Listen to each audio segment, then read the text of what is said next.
Connor Rosie might have been named the showdown medalist over here in Adelaide, but our MVP of the last week sitting right next to me in the Phantoms, Lair, Simeon, Kingsley, Thomas, Wilson, 5 names.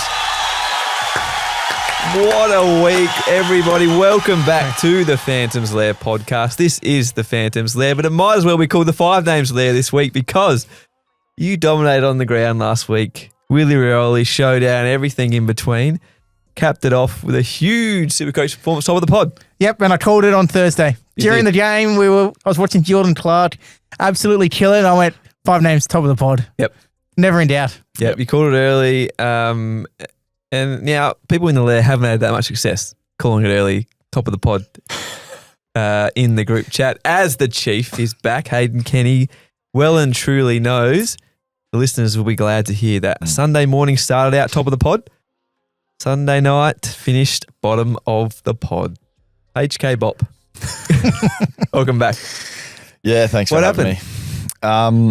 Yeah, just, well, it's Donuts Dossie. Donuts Dossie made a return on the weekend courtesy of one Jaden Short late out. Round 9, you've had a donut. I've had a dough. Round 9, that's a record even for you.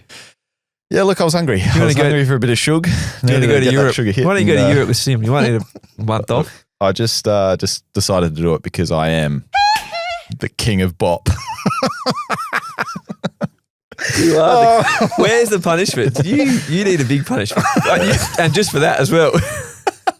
Jeez, no wonder we're starting. That's one of the funny things you've done. You've been working on that all afternoon. So we're starting so late. It was a late start. Really. I had to get a few things in there. No, huge scoring week in SuperCoach. The buys are coming closer too. We'll talk about that and some value options, some big calls to be made, especially in defence. But let's go around the pod before we get into that. Top of the pod, heroes and villains. Kick us off, 5 names. Top of the pod. Top of the pod, I scored 2,464 after a nice little late scaling to get over the top of you. It was beautiful. He's waiting for the applause again. You called yourself. What did you call yourself in the group chat after calling it early as well? Mystic Mac. You can call me Mystic Mac because I predict these things. That's what you were calling yourself. That's good. You've redeemed yourself for that. Yeah, no, he's done well. So, yeah, hero, I mean, Jordan Clark, honourable mention because, you know, his 146 had me up and about. Yep. But Tristan Xerri, oh, my captain as well. The 180, 180 seats. I saw a tweet that somebody said Xerri could, I'm going to defecate on the middle of the ground and champion data would give him 15 points. It seemed like that's the way. He could do no wrong on that Ninja Stadium on Sunday. He only scored 40 in the first half. 144 according to Fantasy Freako in the second half. The most, the equal most in the last decade and a half. So thankfully you came to senses and traded him in. Yes, he's got to be my hero as well, Fans, if we're going over to that as well. Yeah, he's got to be my hero. 186 on the trade-in for old Dossie over here. What did you score, Dossie? 186. No, what did you score? What did I score? Sorry, I just pretty want to say again. Pretty close.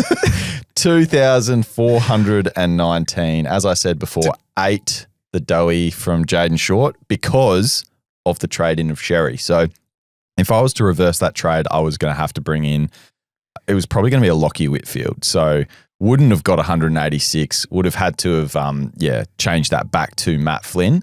As you said, maybe in the group chat, I may have said, I downgraded Matt Flynn to Tristan Xerri when he was on 40 at halftime. Classic Dossie. Happy with the end result there. So, yeah, still managed myself the king of bop. So it's still a pretty good score. And it's a good week for the Lair. Because the Not three bad. of us now, you know, the highly competitive top tier league here at work, top 3 ranked coaches overall, all in the top 6,000. 3 of us. Yep, there we are.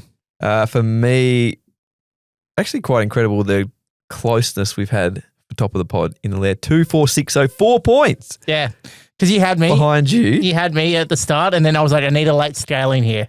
And I got it. You got it. Yep. Wasn't quite Murphy Reed scaling to put Dossie at that, but it was close. My hero of the week, Yeah. Hashtag the worst pick of all time. The worst pick I'll make this year. Dane Zorko, 166. Yeah. Huge. Who's your villain? I mean, it should be short, but I'm ready to do it. Caleb Daniel.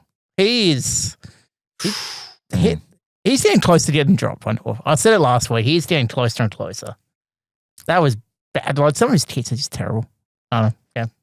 Well, I think we said we'll talk about him a little bit later, but if he is, hard to trade him averaging 93 still after the weekend, wires in the side. So, again, he's going to be an upgrade at some point, depending what Clarko does, but disappointing. Clearly Sam Mitchell. Sub of Henry Hustwaite, the pencil. Subbing him out on a mere 27 points, fans. But what I will say, though, is I did mention, remember the big call Dossie made a couple of weeks ago? Which I one? said, bring in Pencil and put him on field. I stayed true to the promise eventually because I did eat that 27 in Your my fault, I think. best 22 due to the donut. So I stayed true to my word in the end. Sam Mitchell must listen. Mitchell must listen because he's punishing you for not sticking true to your word and following through the previous 2 weeks. You finally did it. He said, nah, stuff him. Could be my hero for that. Needed to back in my word. Did it. Got the 27 in the best 22. But yeah, he's still my villain for doing that to us super coaches. And we were talking about it outside of the show. It was really just tactical, wasn't it? It was just at half time. It was just so early. Anyway. Good sub. Connor McDonald came on as well. So more about him, I think. My hero, no, my villain, sorry. Nothing beside what happened on the field on the weekend. But Clayton Oliver, mate, Clary, if you're listening, $1 million, guard midfielder, you don't go and tell the coach you want to tag. Because he's gone and done that. Said he would take the job on Jai Newcombe on the weekend, scored 64 Supercoach points. Holds doing On well. return, you weren't happy. You texted me about 3 minutes in, go on the full Dossie early and said, how's holding Clary going for you, fam? No, you were right. I was pretty happy with myself. Hopefully, surely You he's can not, call me Mystic Mac because I predict these things. surely he's not tagging next week. Oh, he kept Jai Newcombe too. Yeah, What did I know. Jai get? Jai had his lowest score in weeks. Not many. It killed Jai. Yeah. Who's Melbourne dropped this week? Have a look. Good radio. Brisbane. Yeah, that's so Brisbane. Oh, he's going to tag Lockie Neal. Ooh, Josh Dunkley, probably Yeah. Josh Dunkley matchup. Anyway, that was a nice little segment. Are we getting any comments about the banter? Now, a couple of weeks ago, you read out a comment about the banter was too long. Got a bit of support saying we want the banter. Bit of support, but we have kept it pretty tight Yep. today on the bands. But 27-61 was the score to beat this week. And it was the same last week. So back-to-back 27-61s. What? Huge scores. Yep. Xerri captain. There was just every monster score. And the person that won started 2 weeks late. So they actually did have a team for 7 rounds though. So it shows, even if you start a bit later, you can still get that weekly round cash. So congratulations to them. Almost 4,000 super coaches now in the Lair League. Yes. Closing Can I- off at can- round 12. Can I just jump in on the Lair League? Oh, no. Because Phantom, Here we go. good on you, posting about it, how it's going. Yep. I'm taking umbrage with the description of it. The official league of the Phantom's Lair, part of the official I Supercoach did see podcast. this. Take on the Phantom and the extended Lair family, including the hipster 5 names, Mr. C, the Eradicator, and Phantom Jr. How are we not top of the billing here? How is hipster still top of the billing? Might need And to change. That's you, Chief. And he's still Phantom Jr. He should be the chief. I did this in pre-season, well before. You got to change this around. Hipster hasn't been on the show. All right. Yeah, Yeah, I think you need to change. You're not Phantom Junior anymore anyway. Muscles. Actually, fun fact, I got champed on Saturday as well. Where and I don't who? know. Oh, I was, out for a ride, and someone went, "How you going, champ?" I was like, "What?" We fell off my bike. What about Mitch, Team Gorn Fishing? Yep. Huge score on the weekend. Moved up 20 spots to number 1 overall in the world. He's in the Lair League. We still have 4 of the top 7 coaches. Yep. Shout out to all those coaches dominating up top there. Vance, before we get into the round 10 preview and what's to come in the show, plenty to get through in this one. Little update on our ratings target for you, Sim. And that hair I'm is excited. so close to being bleached. You best believe we've He's- got only 58 ratings to go. 58 ratings. So last week it was over 100. The people have got him. Look, well he's over excited. 50. Look, he's excited. Secretly happy. Interesting. Secretly happy. Interesting. So I reckon next week. I genuinely think next week. I You might as well just book it in because it's going to be time to do it. It's going to be done. I'm a busy man at the You could moment. just do your haircut on the clock like Fance does over here. I mean, done it before. It takes about 3 hours. That's a long time. All right, let's get into. Maybe if you're Bop again, you got to do a streak in your hair or something. Can I actually do, like, because it hurts, can I do like tips or something? Can I do highlights? Oh, that's be fine. All right, Hello. the Lair leading story. I don't think we can change it now. It's full bleach. The buys are coming, Vance. The buys are coming. You alluded to it off the top of the show. We've sort of not been talking about it much on the show so far, but it's getting close enough now that we just have to briefly mention what we have to prepare for in the buys. We're going to do a bit of a deep dive, I think, next week, Phantom. But just in general, do we need to be thinking about this as part of our trade plans in the coming weeks, knowing that by round 12, we are going to hit the buys, and we've got round 12 all the way through to round 16 this year where there are going to be buy rounds. But this year's buy is going to be different though, because you got an extra buy, and so you don't have more weeks where you actually do more players. Yeah. So it's a little bit easy, but there is some tough buys as well to plan for. Oh, the first one is brutal. Yeah. Just looking at, some people out of my team. Correct. And I think it's all about balance. It's always been about balance. For me, you don't want to go too heavy on any round, but I still think to this point, you still need to be picking the player you think is going to score the most and the player you want, rather than looking at their buy. Of course, if you've gone too heavy on one of the rounds, then maybe St Kilda, popular potential trade-ins this week.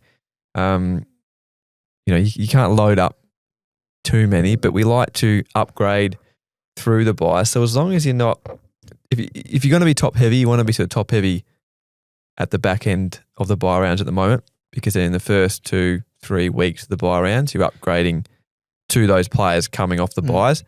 So if at this point you look like you're around, when's the last buy? Around 16? 16, yeah. Or 15 and 16, if you're not looking great there for some reason, by that point, you've already upgraded 2 or 3 players coming off the buy. But we do have an opportunity with the St Kilda Fremantle buy, which does give you a little bit of a bit of a get out of jail thing if you target.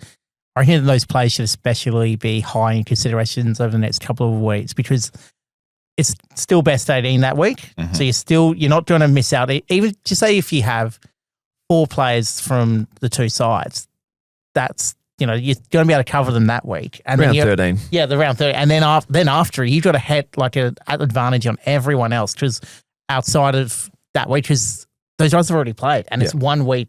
It's an easy week to cover for. Yeah, no, I agree. But you also, these guys are going to be all premiums as well. Yeah. Oh, yeah. So you don't want to miss 4 or 5 premiums. Yes, you might be able to cover with some bench. I get you. Yeah. But you're right. And the best way, of course, to plan for the buyers, Fans, SuperCoach Plus. You can check out your players playing in round 12, playing in round 13. Hit the button, simple click of a button there, Fans, as well. And you can see those players, who are playing, who's missing, and you can sort of go about counting your premiums, because those are the players that we need to really make sure we have enough premiums playing on the buys, because a lot of our rookies, as we're going to discuss, we may have hit yet another rookie crisis at this point of the season, Fans. But yeah, SuperCoach Plus to plan your buys, certainly. Good to plan out your sort of 4 or 5, 6 week trade plan. Yes, things pop up. You might not be able to actually see it out, but it's good to get it down in writing somewhere so you know what you're going to look at, what your team might look at, how many premiums you'll have in each of those rounds. So I think we will look to do that ourselves over the next week, present them here on the show post round 10, give an idea of what we're thinking over those 4 or 5 weeks from post round 10 to see how we're going to attack it. And I'll be able to take some notes on that, because planning is important, even though we know the best laid plan is SuperCoach. Now, I would like to just discuss quickly as well. We got to get quickly into the segments, because we've got a lot to cover in this show. But how many trades we got? Have we got any boosts left? Because there's so many different strategies, and a lot of coaches want to know where we're at, because, realistically, we're ranked we're doing all right this year, boys. But how are we sitting for our trades remaining? So I know I'm getting to a point now. What am I at? I'm at 21 trades remaining and I'm boostless. I used the final boost last week to get Tristan Xerri. So like I said, not disappointed bringing in the big fella. He's now getting pretty out of reach. His price edging close to 700K. But where are you guys? I'm 21 trades, 0 boosts. What are you? I'm 20 trades and 1 boost. I'm 21 trades, 1 boost. Now remember also rounds 12 through to 16, those buys, you do get to make 3 trades as well. So yeah, I want that back. I want to feel like I've got the boost. I want to feel like I've got a boost again. But I used a boost last week. I wanted Chad Warner. I wanted to keep the upgrading going. Went early again on a couple of rookies. You know, it might not bring me unstuck just yet. Could. Playing a bit more aggressive at the moment. Started pretty well. Happy to keep pushing it. Happy to keep using the boost given we can use those 3 over the bye rounds. Keep getting those rookies off the field and stacking the field with premiums because the longer you have those guys on your field, the more weeks you have potential big scoring and it's going to be hard to catch if you get out. And there is no rule when it comes to boosts. Use them when you need to, and I think using them earlier in the season is probably the way to go, just to get make sure you've got those cash generators. We don't necessarily have it later in the year. And if you fall too far behind as well, it's often just tough to make that ground. So would you advocate for just the moment you need to use it, just go for it. Yeah. Don't worry about running out of boosts. I'm out of boosts. Like you said, we've got those trades coming in the buy as well to use 3 again. So hopefully old Dusty doesn't get caught out again with more donuts Dusty to come. But post round 16 though, you'd want to be close to a full team. So you wouldn't want to be saving a boost for round 17. Just say, yes, injuries, suspensions, get some bad luck, the next couple of months. But you don't want to be planning to still be upgrading at that point. Yeah. Ideally. So we're going to go bargain hunting later, fans. We've got unique names with 5 names, of course, your point of difference for the round, and a bit of a Phantom's Phry Pan a bit later on. But first, we need to see the rookies. We mentioned it was a bit of a rookie crisis. Let's see who's available on the bubble this week. Again, Supercoach Plus for your break-evens. This is the players actually on the bubble. We're going to go through actually on the bubble. We're going to talk about some players who have already played 3 games. So if you're on the bubble, you've played 2, you're about to burst the bubble and make some cash. I'm going to talk about players that have played 3 and they're already making money. And then we're going to talk about going early because Vance has gone early a couple of times on the rooks. It's paid off to some extent, but may come back to bite you. All right, let's talk about the players actually on the bubble.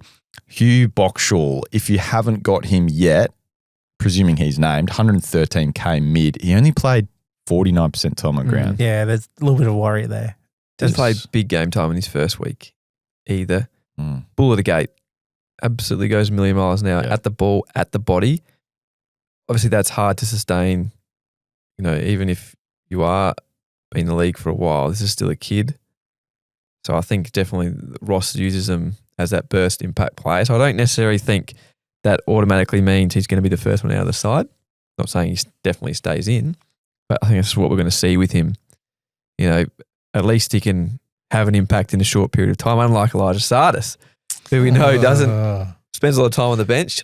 Not a real burst impact player like Hugh Boxall. 41 in the VFL, 41 disposals. You really need to be playing footy on a Saturday, Dossie. That's sending messages about Sardis in the VFL. I think there's a lesson in there that I trade him in, then trade him out last week. I know. So I think you can just admit you made a bad trade, and if it improves your team that following week, forget about what you made previously and just get on with it. Yep.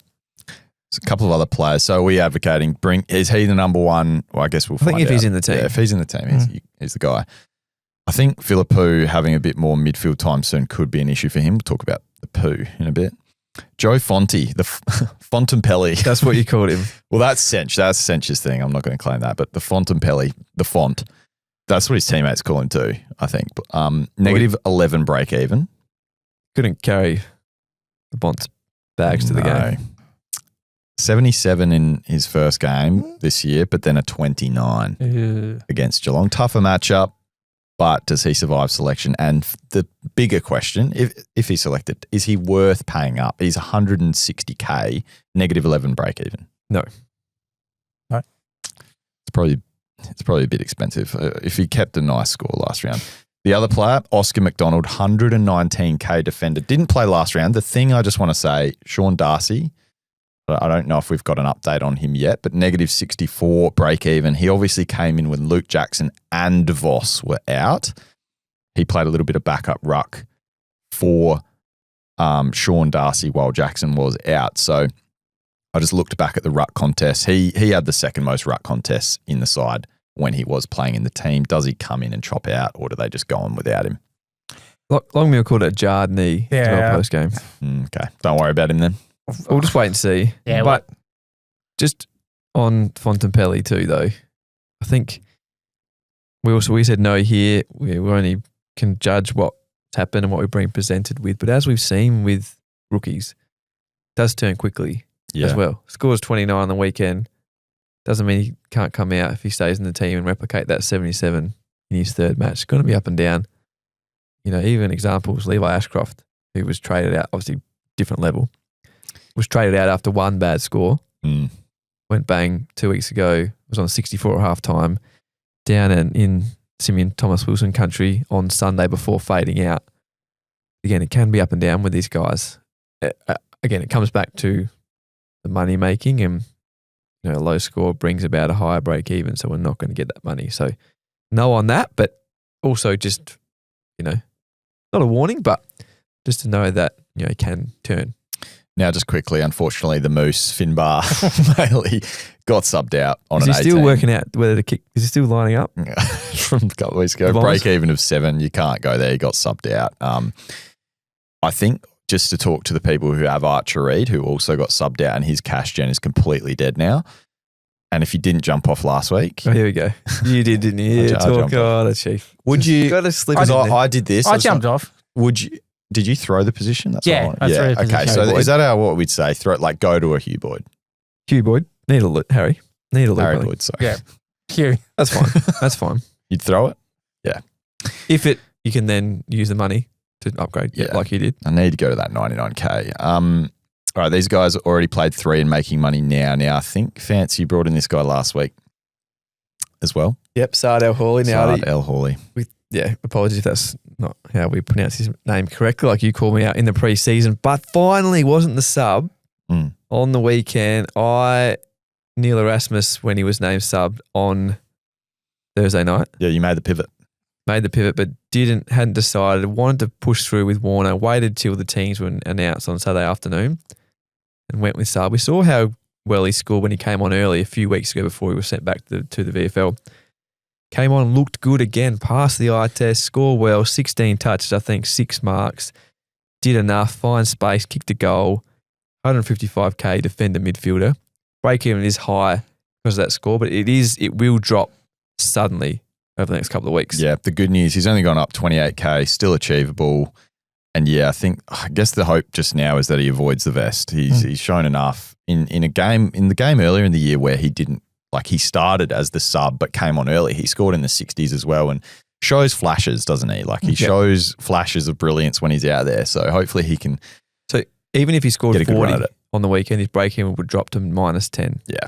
So you think if he replicates what he did on the weekend, he's looking at -30 or 40 break-even, which will then put him in that top 5 next week. So 155k, I think he moves in, probably still sits behind Boxall. Get to my rankings later, but all depends on Boxall's place in the team. Couple of extra players. So Hustwaite, you've missed that now, I think. And Dossie killed him. He could come in and play. I was looking, they're playing at Darwin this week. It actually might suit on field his game more. Repurpose that card. Yeah. Might have to chuck him back on field if he does avoid getting omitted there. But Neil Erasmus as well, he's the other guy, but he was the sub. If he gets a full game though, could you bring him in? Looked good late, but he only played 20 minutes or something. Yeah, I did weigh that up before. Yeah. It'd be hard to do that. But again, you wouldn't be surprised if he does play a full game and scores 85. A couple more here. Sandy Brock, your man. Sandy Brock, finally price rise. Made some money. 60 on the weekend. Realistically, though, probably straight out from McGovern. Probably. Is he back? Well, Gov was only out with concussion, so probably you'd imagine so. Liam O'Connell is the other one I've found, 136k. He's played 5 games, but his still low prices because similar to Sard, he had a couple of sub-affected games, or at least one where it was real bad. He's back in the team the last 2 games. He's played 100 minutes in each of those games, just in the 40s. Slow burn, but if you're looking to just bank some cash in defence, 136k defender, -11 break even. If he plays this week, he's up against West Coast, so just an option. Another one to raise, I know he's a bit expensive, but he does have a negative break even. Riley Hardman, North Melbourne. Yeah. I did ignore him due to the price, but to give us the I just think he's scoring pretty. Yeah. He's looking pretty good. Like he's passing the eye test. His score's okay. Like but is that an option where you go down from like one of the other guys that has made a bit of money, like a trainer? Let's say a trainer, because you're not trading Reed. If you got him, and then you can use. He's at 226. It's an awkward price, but he's going to make money because his break even is -1. I think it's just too expensive for me. What about you, fans? I think so. You've got Jed Buse. Richmond this week. What about Jed Buse as well? Where's his price defender coming back in? I know. To Jongside, but Lawson Humphries, Tom Stewart weren't there. Yeah, nah. There's no way that he's going to hold, even though, great score. But I feel like that's just next man up for the Cats. They'll bring back their best guys. Now, are you misleading our loyal listeners again? Talked up a kid on Sunday. We know you were working all over the SuperCoach socials. You talked up the big man, Tommy Gross. Yeah. Now you left him out. Break even at 44, I know, but 170k. He's a sub. If he's not sub. Yeah. He was good. Absolutely. Yes, I'd go there. So we just left him off the run sheet. You don't want anyone else to go there? You're going to just enjoy him? Gee. Well, he was. I'm just predicting Mini, okay? I'm, talking with sub again. To the coach. After what he did, omitted knowing him. Surely. I hope he holds. Like, I think he showed, as I put on the socials, chin up Tommy. I think he should get a game and be a starting player for West Coast, because the amount of grit he showed, I know he got caught holding the ball twice and the critical one, the amount of grit he showed should be in the team. Cheap enough. Sim's just laughing. Do I need the nuff alarm? I'm with you. Sorry, he was good. Poor guy. I just feel sorry for him. Got around it too, didn't he? He did. Look, I think he'll be back, hopefully better than ever. Yeah, go there if you need, but I think just sub risk is just too harsh with him. These are just some more names. I'll get on with these quickly. Cooper Simpson, 119k forward. This would be going early. This is in my realm. This should be called Phantoms. I'm interested. Phantoms going early. Because Frere really like him. Oh, I like. Sorry, go on. Yeah, I was saying that. Yeah. He passed the eye test. Yeah. Played a half back, which we know he's a forward eligible player. Played as a small forward previously. Played across half back. Some nice moments running through the middle of the ground. They gave the footy to him. Didn't set the world on fire in terms of SuperCoach total, but I think if that role continues, 119k, one of a piece of it. Archer Day Wicks, mid forward, 99k, scored 33 on debut. Now, got some intel that he might give us Murphy Reed level production early from a source at the Dons. So up 33 was quite the Murphy. Why panic? What about Paul Lewis? How did he look though? I didn't catch this. Paul Lewis Hazo was actually scoring okay. I panicked early and went on Archer Day Wicks just to get the Chad Warner move. Oh, so you have got him. You would have watched closely through the. So I get the Warner move. You did go 99k. He was okay. Just didn't get enough. Started off pretty well too. 99k though is always interesting. Yeah, I'll premature Phantom actually. The best to last. Our man. Thomas Simsy Wilson. Thomas Sims from Richmond, Ruckford, 113k, scored 45. Our man right here. Really was a week for the Thomas Wilsons. Yeah, right. Simeons. I don't know. Are we going there? I don't think so. Nah. He seemed like a good bloke, but we all seem like good blokes, doesn't he? I don't think the production could be an option though if you don't mind spending the extra 14k for people with an Archer Reed, aside from a Harry Boyd. Now, just a couple more here. Bo Allen, 146k if he's back from suspension, could go there. You mentioned Jed Buse, no thanks for me. One interesting one going from Matt Flynn, maybe not this week, but Dante Vicentini from Pawn. 1 for 5 names. 248k, scored 98 as the sole ruck. He'll play in this the week. showdown. He'll play this week. I reckon he'll hold his spot. Is it his to lose now? Yeah, I think so. I think sweet. Yes, sweet. Was lead leading the lead in hit-outs, but he was getting killed around the ground. Like Dante at least had a crack. Yeah, that's what Ken liked, isn't it? Yeah, I reckon. Competitor.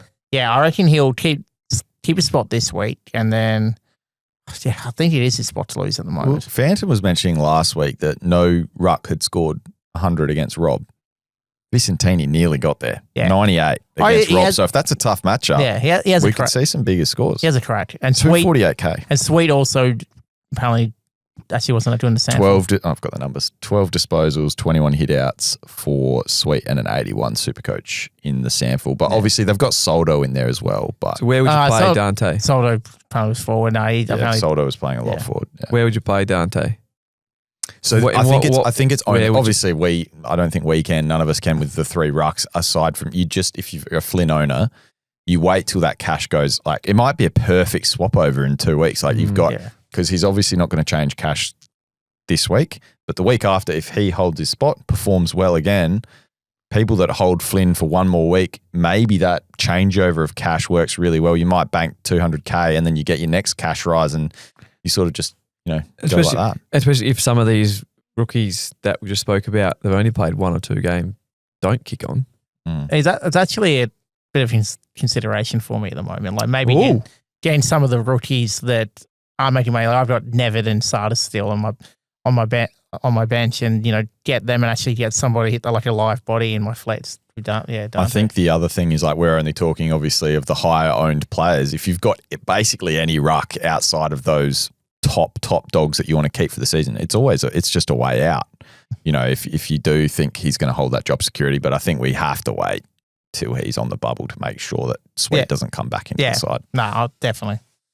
But good segue into another segment about other ways we can make some money. You got a few more.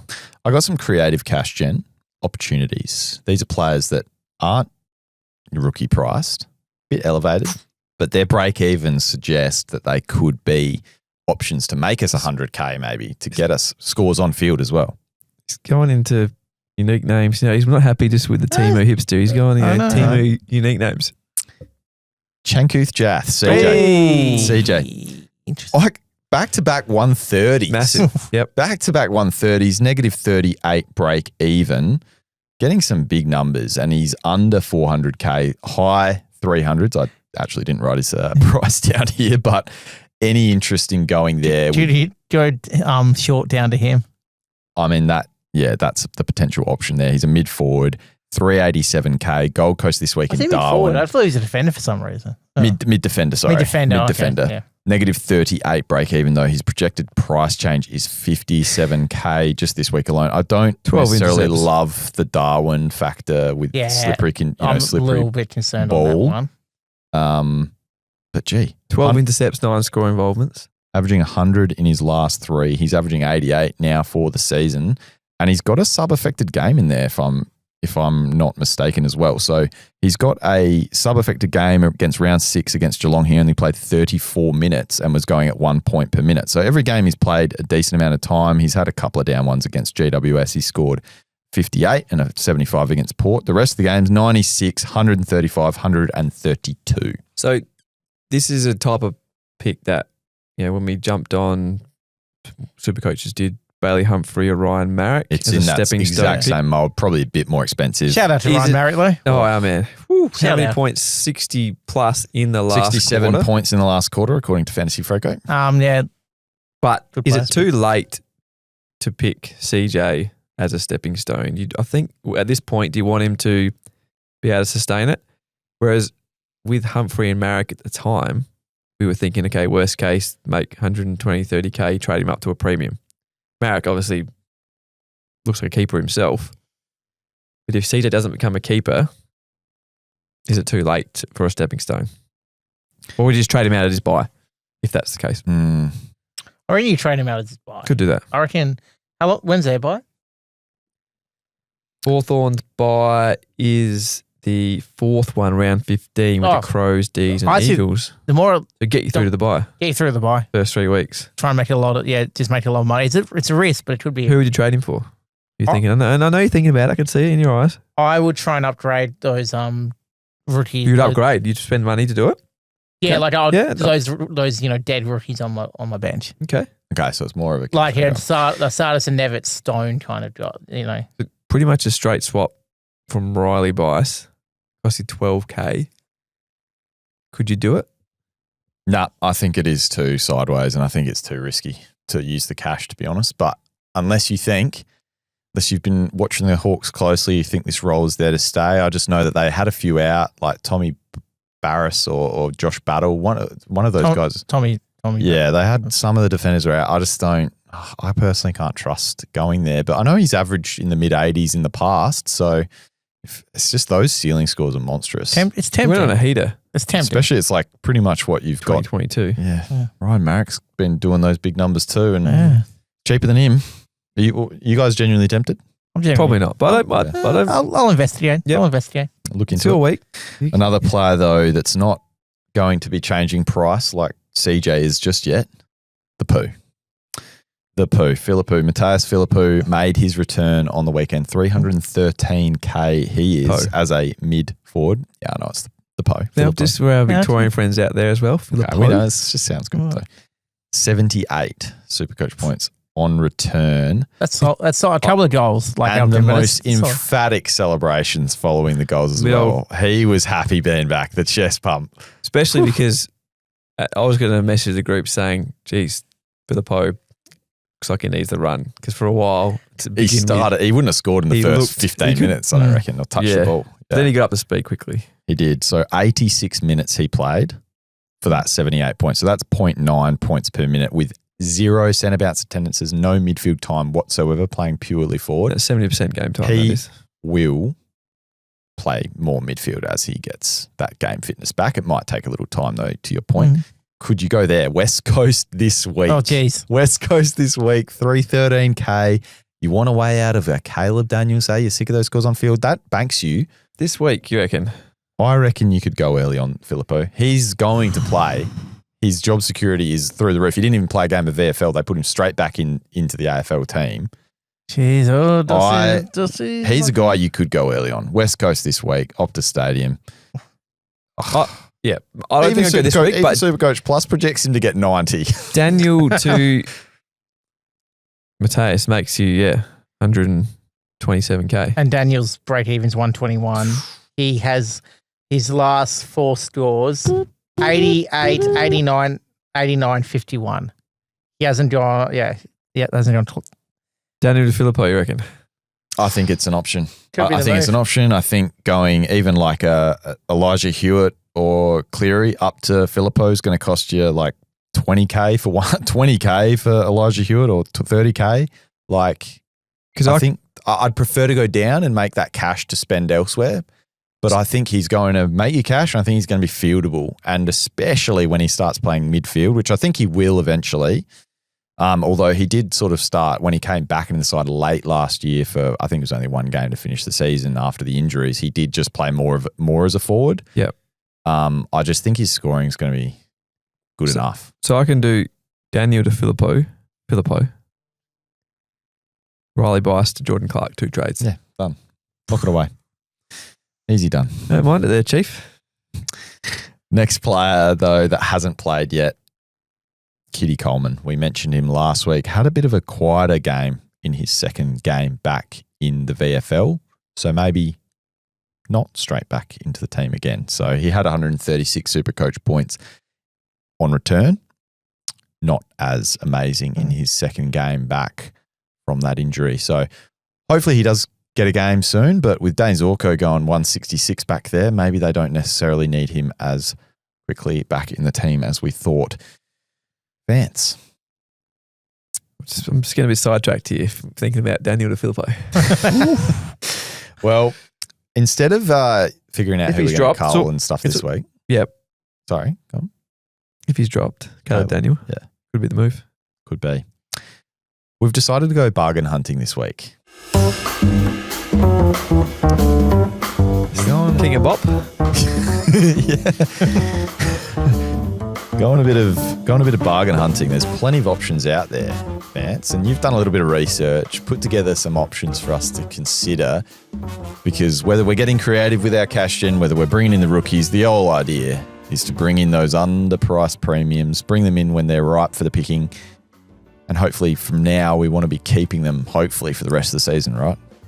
Yep. And it's all about those guys in defence this week. There's value in defence big time. So you've gone and found us the best value Go options. through these names. We talk about the worst pick of 2025 to start with. It all starts there. Dane Zorko, 531k. He's a second-ranked defender in Supercoach. There is four other players priced below him. Yep. All in the top 9 for Supercoach defenders. So we like top 6, 8 defenders. So to pay 530 or less, you've got 5 options there this week to consider. So you might have a couple.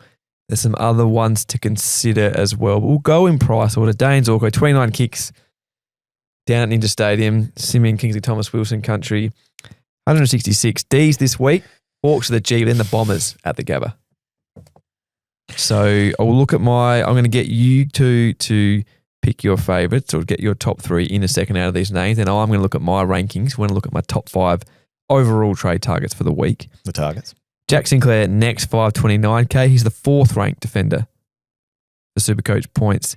First ton in a month against the Blues on the weekend, 124. Eagles this week, as we've mentioned. Suns at Marvel and then the Demons. That's some good matchups. Yeah, that's some nice matchups. And even if he floats, he just floats forward.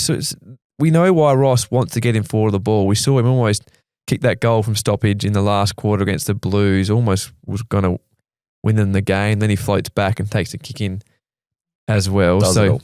Yep. Jordan Clark not far behind, 519k. He's the 7th ranked Supercoach defender for total points. He's 44k below his starting price now after a season high 146 against the Magpies. Only one score of less than 94 for the year. He's consistent. So despite doing that, he's down almost 50k on his starting price. So Remember when Dossie was going to bring in Luke Ryan? he's Luke Ryan back. Got okay. Last couple. Yeah, where's Luke? 494k. Bailey Dale, the 8th ranked Supercoach defender for total points. You've got him. I do. Back-to-back 120s now after he fell to 473k. Good buying under 500k because 5 names not listening to me. Yeah, He's doing his own research. He's tuned out. I'm listening. 4 of the next 5 for Bailey Dale at Marvel Stadium. 3 matchups including Essendon, St Kilda and Richmond. You're happy? That's massive. Yeah, I'm happy as an owner. If considering targeting him though, we'll talk about who we like the most. But Bailey Dale's not as sexy as those other names. Yeah, I know. Because especially going through what I went through the weeks before the 120s, it was a bumpy ride. Max Holmes, 498k. He's the 9th ranked defender for Supercoach. Total points. Highest owned of the lot though. First ton since round 5 on the weekend. A low CBA's 2 weeks ago against the Pies, 38% back to 71% on the weekend against the Giants. Then you've got Naz, who just sits out of that bracket, 553k. He's the 5th ranked Supercoach defender. So out of those, let's ignore Naz for a second, or you can mention if you think it's worth spending up, but those 5 options at 531k are under, all in the top 9 for total Supercoach points in defence. Give us your top 2. What would you do? Now, even if you've got 1 or 2, but who would you recommend in order? Sinclair 1, Dale 2. Dale 2. That run. Okay. Yeah, the run is, the next 3 are nice. I was also going to say Sinclair 1, and it's probably my stubborn pride not wanting to go Dane Zorko. Just so what? Like, how does he keep doing it? Honestly, just his age. Like, I just can't believe he's doing it at this age. Like, and no injuries as yet. And touch wood for him because it's unbelievable what he's doing. Like, I just can't see myself trading into someone that is in their mid-30s on a team that's still going pretty well, traveling very well. Well, they could easily rest. Ladder. They could rest anyone at any time. Why would they not do that at some point? It's just about their best. When Kitty's not out there, it's just about their best kick, the most reliable kick. Yeah. Yes, the role is there, and he gets some easy ball, but it's not easy getting in. He gets in the right spots to receive the ball. The smart player, we know that gets forward, has an impact on the scoreboard as well. Yeah, look, who do they have? D's. Oh, the D's this week will be massive as well. It'll be a big one. Are you fitting him in? Are you going to go back? Are you finally going to apologise to me? I'm going to say Sinclair 1 and I will say Zorko 2. I will say Zorko 2, but I just want a caveat. I just couldn't do it. Monday. I wouldn't do it. Monday, May And I'll 12, throw 4:42 local time. I love the Jordan Clark option at 5.19, but as someone who hasn't owned the next player I'll mention, who I think would be my honorary third, just missed out, I'm going to say Max Holmes at 4.98k. The value there, the centre bouncers, as you mentioned, were back. He was the other guy that scored, I think it was 63 points in the last quarter on the weekend. He has a monster ceiling, and if he puts it all together, he could be, right up there. So under 500k, I do like Max Holmes as well. CBA, so they were down against Coleman. The 2 weeks previous to that, they were up at a similar number, sub 100 both those 2 weeks as well. So it's hard to get a read on. It looks very hard. Looks like he's going to be number one Supercoach defender 1 week. Comes out and struggles for numbers the next. I do like Jordan Clark. I mean, the thing is, like you said, shopping for value. Yeah. I don't think you can really go wrong with any of those guys. So it's time. If you're doing an upgrade this week, you can in defence, do we think? And is it at the expense of Riley Bice? I know I said hold last week. Yeah, no, they're at Bice. Break even 103. Yeah, you're done. Yeah, I think it's time. When's DPP's coming in? That is round 11.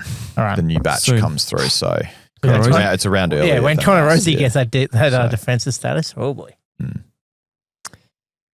You want my rankings? I would like your rankings. It's time. I can take you or leave it. For fans, top targets. Well, I think the Chief, King of Bop.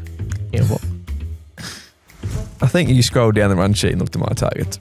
Looked at my rankings. Did I? Just to help yourself out a bit there, because I've got the number one trade-in option this week in Supercoach anywhere on the field is Jack Sinclair from the Saints. He was back last week. Great price. Top 3-4 lock in defence. He would be the one I would target if I didn't go early a couple of weeks ago. I've got at number 2, as the Chief said, the worst pick in Supercoach this year, Dane Zorko. Great price, 166k. Got a ceiling like not many others in the game. Take the opportunity, get him in this week. Number 3 and 4 are downgrade options. A little bit hard to read at this point, but number 3, I've got Hugh Boxall at the moment, pending team selection, but it is a worry the time on ground slightly, but I think he tackles the way he wins contested footy as well. Like he showed on debut, he still can score okay in that limited game time. Sardau Hawley, number 4 from the Bombers, 155k. We spoke about 4, just passed the eye test on the weekend. Finally wasn't sub, 16 touches, provided some good run for the Bombers there. So if you need an option, I think it's worth paying up 155k to hopefully now a player that Brad Scott is going to keep in that side. Number 5, and revealing my number 3 ranking of those defender premiums, Jordan Clark. Massive on the weekend, season high 146. Played that quarterback role to a T against the Pies. He's great buying, 519k. He's the one, given I've already got Jack Sinclair and Dane Zorko in my defence, I'm looking at Riley Bice to Jordan Clark ahead of round 10. Huge. It's over to... Speaking of huge. It's over to the great man. Unique names with 5 names. Right. We've got, Now. I didn't write it down, but... Unique. So normally we shouldn't be able to work it out what it is. You know, a little something from left field, going to pull something out of a hat. Yep. You and I both said before the show, we said the same player without telling each other who you would pick this week. Yeah. Now, we're not going to say it. Should I just write? I'll write it on the laptop. Write it on the laptop. Yeah. And let's see. What? Let's see if you go with the player we think you're going to go with. Okay. See how unique or hipster you really are. Edwards. Look, what does it say? Ed Richards. Take it away. Read you like a book, 5 names. No, it is. No. Definitely a good option in no teams on fire. I'm not saying it's a bad call. No, I'm saying, so he's 127 after 156. Bontempelli back in the team. It looks like it's making Ed Richards go to another level, I reckon. Yep. Yeah. Nope, can't argue. We're not arguing. I really do like it. Yeah, we just saw it looked like the pick you'd make. Dear, I'm very predictable. But it is a good pick. And I think he's rated in terms of just Champion Data's player rating system. I think he's like number one player in the comp this season. Yeah. So he's clearly damaging. I've got an email here. Give me a sec. Yep. Pat it out. Put it out for me, boys. Well, if you look at so he's 13th ranked Supercoach score in the whole comp, 13th overall. He's in 2.1% of teams. Yep. All right. So I just felt Hipster just slammed the table wherever he's at home. Hearing that, you know why though? He's got him. He does. The Hipster started. Yeah, I'll give him Thank his God he's not flowers here for to that. tell us. Yeah. So AFL rating by Champion Data. Ed Richards is first. Jesse second. Another unit names with 5 names alumni. I know this because I heard it this morning. Plug. Lottie Ash. Oof, jeepers. Lottie Number Ash. 2. Yeah, I know. Yeah. It's huge. He bounced back as well, 113 on the weekend. Yeah, he did bounce back. So, but yeah, so no, Ed Richards looks like he's just fine. Yeah, nice little unique option there. I like it as a pod for sure. Yep. That is the pew pew. Now we've got some questions to finish, Vance, here. Yeah, on Instagram this week. Now I didn't put the call out on X. Get on Instagram. Of course, follow at SuperCoach AFL and at the Phantom SC. Just get on TikTok as well to follow Phantom. You get some good content. Yep, you've got TikTok as well. 5 names. Yeah, I haven't done any content. I need to get on that. Follow us on those platforms too. Get your questions there also each week because the Chief has written a few down to finish off. I have. If they are asking that question, they can ask it to me directly. What question do you want to ask me? We have a few. Sorry. Can I ask a question on that? Yeah. Ken and 5 names. Now, long history. Big week last week. Tense week. Serious week. It was. Really, really. Was it you or was it another journalist who, you asked a question, Ken made a little comment about what the AFL is setting now and someone said, is that a warning, Ken? Yeah, that wasn't me. That wasn't I asked you. the question before. No, it wasn't me. Because Ken gave the answer pretty much like that, Chief. Pretty much, he said. Exactly the same. Yeah. The old classic Kenny asking a question back to a question. We thought it was asking out. Me that you're, exactly. That you're asking.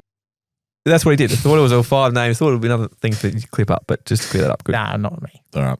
I would have got on the clip. We did actually first have a couple of pew-pew questions. We have said you've gotten a bit vanilla with yours. How about these from some of the listeners on the gram here? How does Blissarv sound as a pod? Have you sussed his numbers? I have not sussed his numbers. Not too bad. I think he's averaging 90 this year. He blew it to win the game, didn't he? Is he, what position is it? Vance. Mid defender, 444K, 130 on the weekend. Interesting. Maybe. We need you. Maybe. And thoughts from Bale's thoughts on getting Tom Green 3% owned. Yeah, that's a great one. You like that one? I like that one. Okay. So I'm generally surprised I know he's injured, but I'm very surprised that he's that. Yeah. Cheap. 544K down 29K on his starting price. This one from Jordan. Looking to upgrade either Caleb Daniel or Saligo. Oh, jeez. You still got Saligo. I still do have Saligo. It's a hard watch. It's a really hard watch. Did he play on the weekend? Yeah. So who goes first, Caleb Daniel or Saligo? Good question. I'm going to say Saligo. Only if Daniel is not dropped. 5 weeks without a Supercoach ton after that blistering start. It's a weird one. Heatley was good. That was really annoying as well, wasn't it? For me. We got a secondary Jordan here. Trade Rowell and Oliver up or trade Bice up. So it's talking about 2 mids, Clayton Oliver or Rowell or Bice. Who goes out of those guys? I'd actually trade the 2 mids. I would trade Bice. Yep. I'm Bice. Get a rookie off. Circumstance too, I think. Jason Horn-Francis wants to know Levi here. Probably should be. What do you think? I think so. So when everyone jumped off, 17,000 super coaches, I think, jumped off round 5 or 6. Since then, he's come back into, well, maybe not in comeback, but 6,000 trade-ins since that time.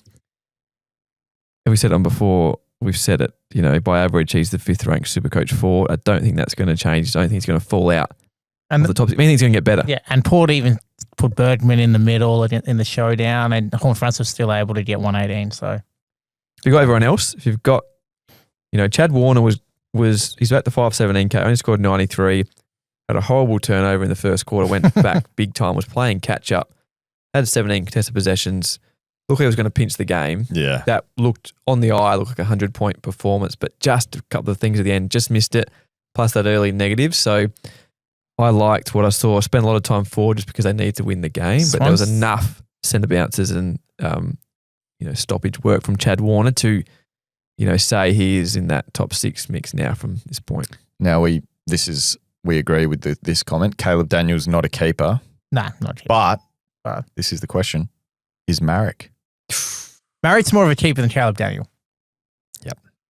The thing, this point, Caleb Daniels just is. lost his duties down there as the handball receive. Basically, it's gone back to Sheasel because Sheasel's moved into defence. So that's the issue. And with some the of scoring. his kicks are terrible. Like some of his kicks, he's trying to be too cute or just turn it over. Hope he bounces back against Richmond. So yeah. top 6 for 3-round average in the forward line: Bailey Smith, Christian Petrarca, Isaac Rankin, Chad Warner, Ryan Marek, Matthew Kennedy. Got Horn-Francis at 7.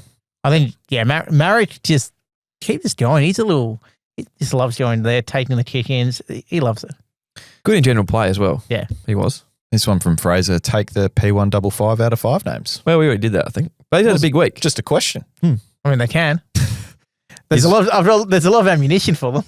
Cohen asks: is Marshall worth bringing in for TDK? So TDK tonned up still on the weekend. Nah. I don't think we'd go to Marshall. Only upgrade TDK to a big dog like Dawn or Cherry.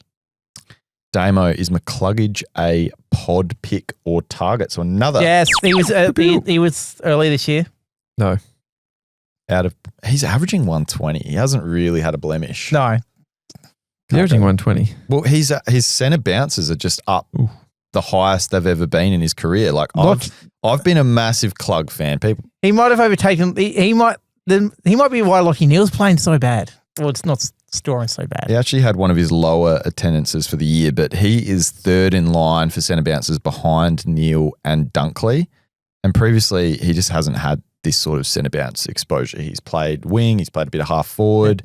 So he's really getting a good run as a inside mid this year. A career high in that space. The third rank Supercoach midfielder for total points as well, but 589k. Oh, he's expensive, but Do you pick him over? I think you got to go to the value there. We've talked about some value defenders. There is still a guy like a Josh Dunkley who's about, I think, 50k cheaper than that, who you could pick up comfortably, probably save that 50k. Is it time to give up on Lachie Neal from Riley? Vance, your man, Vance. no. Yesterday was frustrating. Sunday was frustrating. But my thing is, when you do get full primo, if he hasn't changed around, he's one of your first upgrade. Like, guys, that'd be a luxury one. Yeah, he's good a luxury. There's something off with him. But in the 3 weeks before that, though, 113, 139, 124. Yeah, but before that, he's been frustrating. Brisbane's just tough. There's just so many mouths to feed at Brisbane. So talked about Clug, Dunkley, Neal. Just one of them maybe has to miss out from time to time. Ashcroft's. Is it time to bring Sicily in? So he talked about a lot of value defenders, but again, another defender that played okay on the weekend. But I mean, I don't like it. You don't like it? Because I think CJ was getting all I think his ability to go forward is like such a great weapon for Hawthorn. So you don't know whenever Mitchell's going to do that, and he's going to all of a sudden become a key forward. Yep. That's just me. What do you do? We've talked about what to do with Caleb Daniel. What's the final verdict from Fance? You think he'd be you'd rather trade a rookie like Bice than Caleb Daniel? What about Dylan Moore? If you own Dylan Moore, this is from Matthew. He's had a tough season to date. You hold him to. No. I mean, I'll be tempted to trade him out, but I'll stick with it. Yeah, I'll stick with the rookies, get them off the field first. But I think Moore is definitely more of a trade out, pardon the pun, priority than Caleb Daniel if Daniel keeps his spot. Harry, is Rosie still an option? Yes. 535k. Best on the weekend. Best on ground, as correctly voted by the Showdown Mills judges. Big names here. We're rubbing shoulders this week. Chief. Yeah. He's going to be a top 6 defender. He's going to when he gets defensive status. No, Is he top 6 though? Top 6 defender. When he, In defence. The big names in there. yeah, he'll be pretty confident. Now, we've talked about our man, Marek, of course, being, we think, potentially a keeper in the end. Is Matt Roberts still worth holding from McCarthy here? What have you got going? Is it worth holding him? That's probably not sad enough. 20, there it is, 26 touches. He made a few early errors, was playing catch up again, still getting enough of the ball. We saw how good he was in the previous few weeks. 82, I guess, against the Giants, but then back-to-back Supercoach tons before that. He's still in the luxury upgrade basket for mine. Okay. So keep him. Keep him. Flynn, time to go. So, as I said, I thought I'd downgraded Flynn to Xerri on the weekend after his 80. He did a lot of damage in that last quarter, Matty Flynn. He was pretty poor up until that point. Yeah, the group chat. Now, that's when it was pretty tame this week, but then Chief started talking to himself when Matt Flynn. Well, Xerri was on 40 at halftime, and then Matt Flynn had this monster last quarter, and it was kind of, they were coinciding, the games were going on at the same time. And yeah, I was worried as a trader.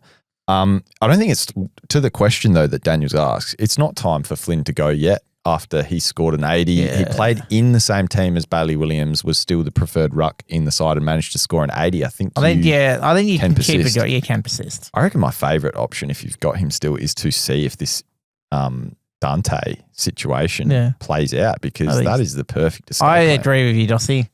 Make a good point. What is Flynn's? I'll just check Flynn's break even. Oh, it is 97. Maybe it is time to go. Vance, could you go early and get rid of Flynn to a Vicentini? Not Vicentini, I think. 97 break even. Time to go then for Flynn? You can upgrade him. Gee, that's rough. The old comes quick. The break evens come quicker, yeah. Dunkley, the best mid option this week from Aaron. There's plenty of good mid options, but value. Ed Richards. Is there? Is Connor Rosie a better option? 535k. Going to become a defender. It's hard. I'm still not. Yeah. I think I still, it might be a long shot given they're priced, but I still want Marcus Bontempelli and Zach Butters in my final team. Upgrading the rest of my side around it, taking the value, then going to come back to the midfield. So I'm not moving to get guys who I don't want in my final. Not that I wouldn't want Josh Dunkley in my final team, but I want to save a spot given he's not super cheap. I'm looking at defence first. Now, you talk often about the big wins you've made on the podcast. Jordan Dawson, a high target for you last week, just the 78. But just to bring up, he is 520k still up against Collingwood, who he loves to score against. I mean, he's another midfielder. Tagged in the week. Still go there? Yeah, heavily tagged. Heavily tagged. Still go there? Good I buying. think he still Good can. buying. You were just talking about bargains in the midfield. I think 520. What's his break even? His break even's still low because he had that big one. So it's a 75 this week. Yeah. So he only went up $700 on the weekend. He'll bounce back. He's still, something. Loves playing against Collingwood. All right, well, those were pretty much the questions from the Instagram. We love our loyal listeners. Get involved. SuperCoach AFL on Instagram. Pan? Phantoms. It should be you in the pan. Why? All the advice. You gave us some terrible advice on the weekend. Didn't come to us in our time of need. Sam Mitchell's going to be in the pan. You stole him Yeah, sorry. in the villains, even though I told you beforehand. Mitchell was in the pan. Does he in the pan? Forget about that. Now, I want to use the pan this week to fire someone up with a bit of a rocket. Who's sizzling? Caleb Sarong. Yes. I picked him over Andrew Brayshaw Yeah, but that's your problem. before gather round. He's gone 103, 102, 108, 80 and 104. Any chance this bloke can outscore Andy Brayshaw? No. What massive last year. 9 contested possessions on the weekend. Season low. 2 weeks ago against Adelaide, kicked the ball at 16%. 16% by foot. So when he's getting it, he's not kicking to anyone. And last week, he didn't get it in a contest. I need something more from him. I know Supercoaches are in the same boat as well. Picked him on what he's done the past couple of years. Just needs to get out there, look at his mate Andy, and try to outdo him. We need him to lift something. I think this is your problem. I think this is a you Do problem. something. This is not a Saron problem. This is a you problem. You could have picked Brayshaw like Dossie and I did. Do something, Caleb. This is a you problem. 537K. Pan him in the pan. He's a good buy. The worst 5 Supercoach ton I've ever seen in my life. He's scoring okay, but it's frustrating. He's a good player. Come on, Caleb. I like the inspired Pan. I think we should go with that more often. Yep, I'm done. All right, we're done. We're done here as well. Tune in next week. Give us a rating. Yes, please do. Give us a rating. Let's get there by next week. We're all good. We'll He's get going to Europe soon. We're all We need it good. soon. We're all good. Yep. Of course, buy, hold, sell coming out on Tuesday. Plenty of good Supercoach content. There's Mrs. Phantom calling. I better go. We better wrap it up. Thanks again, loyal listeners. We'll see you next week. See ya.